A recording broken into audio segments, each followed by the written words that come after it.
Hello， 各位观众朋友，大家好，我是梁夏，不是梁虾。铁道1.5版本下半即将迎来全新5星角色银之、4星角色航鸭以及老角色复刻银狼。这期视频呢，就给大家带来技能解析以及给出一件抽取建议，方便各位可以在上线后快速了解这个角色。有帮助记得点赞支持一下。至于一个硬币吃经验，同时视频对转发权都比较大，帮忙转发一下吧，不用真的转发，退回来就行了。同时还有经验拿，谢谢。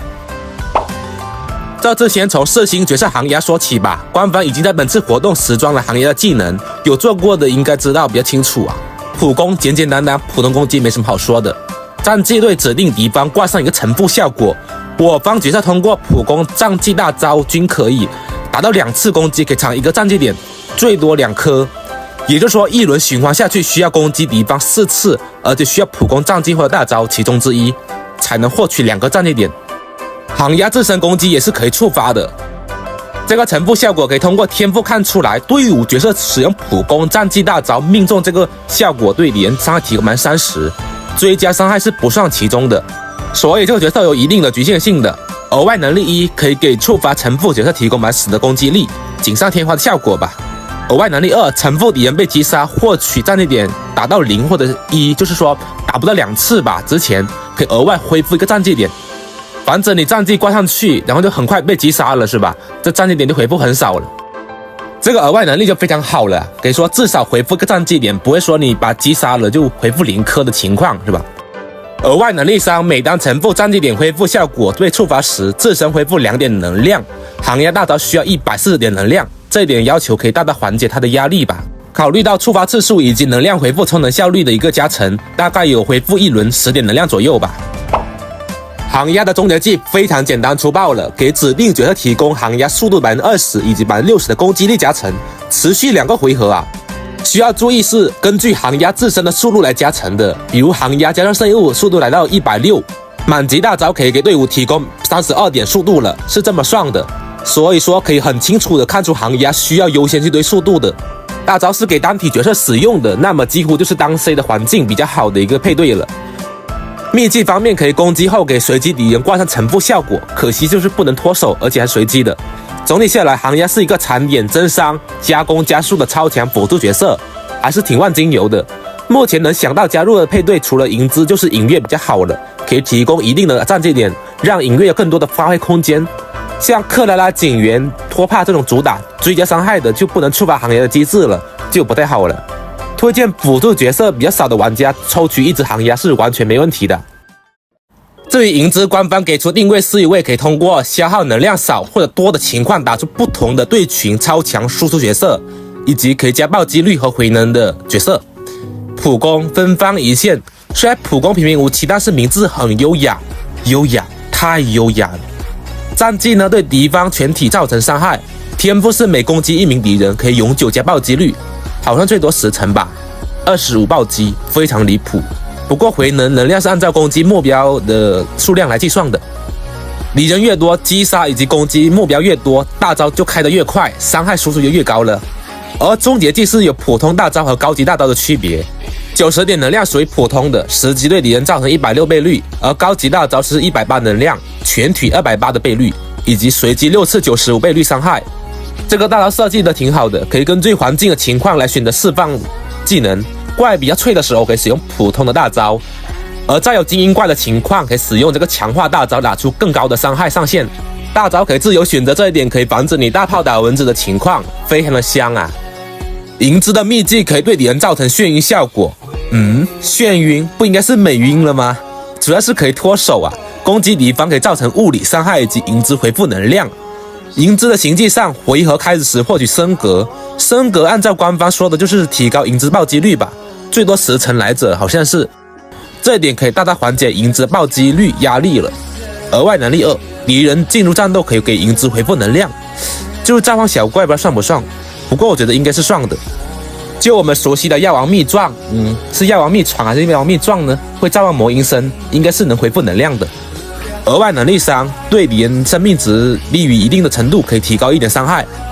不难看出来啊，银之是一位靠终结技打出爆炸的输出角色，自身还有叠加高额暴击率的加成，回复能量可以更好堆爆伤了。而且敌方血量少也能提高伤害，是一位越战越强的输出角色了。看似群体的输入定位，但是在面对单体敌人的大招有额外倍率，全部集中在一个人身上，高达单体850的倍率，非常恐怖。这一点我们可以期待一下。1.5 版本下半卡池将于12月6号12点中午开放，卡池还有另外2名4星角色林可和艾斯达，这下没有4魂的艾斯达可以补一下了。4魂可以大大提升艾斯达的一个大招覆盖率，从而更多去普攻残点，非常重要。而林可作为性价比很高的功能性奶妈，全体解负面效果非常的香，没有5星生存角色可以优先考虑了。往期也有做过艾斯达和林可的攻略，感兴趣的各位可以从下方合集查找哦。而银狼作为一个虚无增伤挂弱点的辅助角色，往期视频也有讲过，它是目前量子队伍的对策卡，只要你玩希尔清阙这种量子输角色，敌方没有量子弱点，这时候银狼就非常重要，大大提升量子绝对的上限伤害了。虽然银狼理论可以搭配很多其他角色，考虑到环境以及你的角色储备问题，不玩量子队伍，银狼是完全没必要抽取的。但是你一旦玩量子输角色，我是推荐你抽一个的，是完全没问题的。然后官方也公布了银之的5星关追，白之还是常规面板，特效无门槛36爆伤，角色释放终结技能量上限提高伤害的。银之是180能量可以完美吃满，而且银之战绩伤害很低嘛，可以银之提供 64.8 的大招增伤。但是你又想了又想，其他角色目前这张关追还真的不好用，太装了。除了你抽银之之外，不然是没必要抽这张关追的。从性价比来说，推荐你用和平的一日，野影1可以给银之增伤32大招，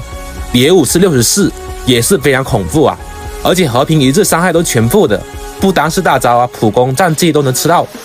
主要是这张月卡关追性价比还有放射性都很高，这个才是重点，好吧？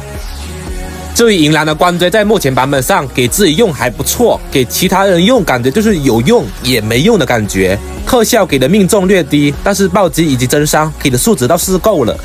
但是相比银狼的4星活动关追，新手任务开始前的回转能力以及命中比较高，期望上还真差不多，也是没有必要抽取的5星关追了。但是个别玩家是新手，或者说错过了这张活动关追，那么这张5星关追是可以抽取的，没问题。4星卡池关追方面，在狼天下提高攻击力以及击杀给爆伤，不对，给爆击率。考虑到覆盖率以及更好的毁灭5星黑塔关追，这张关追就适合萌新去过度使用了。而术后对话作为守卫奶妈的角色装光，高蝶影给的充能非常适合后期奶量不缺的角色使用的，非常好用。我的诞生黑塔的装光放射性上很低吧，只有单一的追加伤害，总体不如早餐仪式感来的好用。OK， 最后总结一下下半卡池的情况啊。第一个问题，银之要抽吗？如果你已经培养好克拉拉这像我一样拉的还算可以，已经小毕业的情况了，银之抽不抽那就无所谓了，毕竟克拉拉强度还是 T0 的存在，而且还是狱卒。银狼前面也说过了，看你玩不玩量子队了。5星关追有不错的下位替代，可以不抽。我个人觉得本次 1.5 版本下半的行压这同鞋角色来说很重要，既可以残点加攻加速增伤，而且还能搭配物理绝对带行星相会，从而让主 C 可以选择攻击球，因为不缺增伤了嘛，攻击球也是比较好刷了吧。所以我觉得就算不抽银之，抽一只行压也是完全没问题的。不知道各位打算抽取银之这名角色吗？可以打在弹幕上证明你曾经来过，可以吗？以上就是本期视频的全部内容了，希望对你有一点点帮助。那么我是梁夏，我们下期视频见，各位拜拜。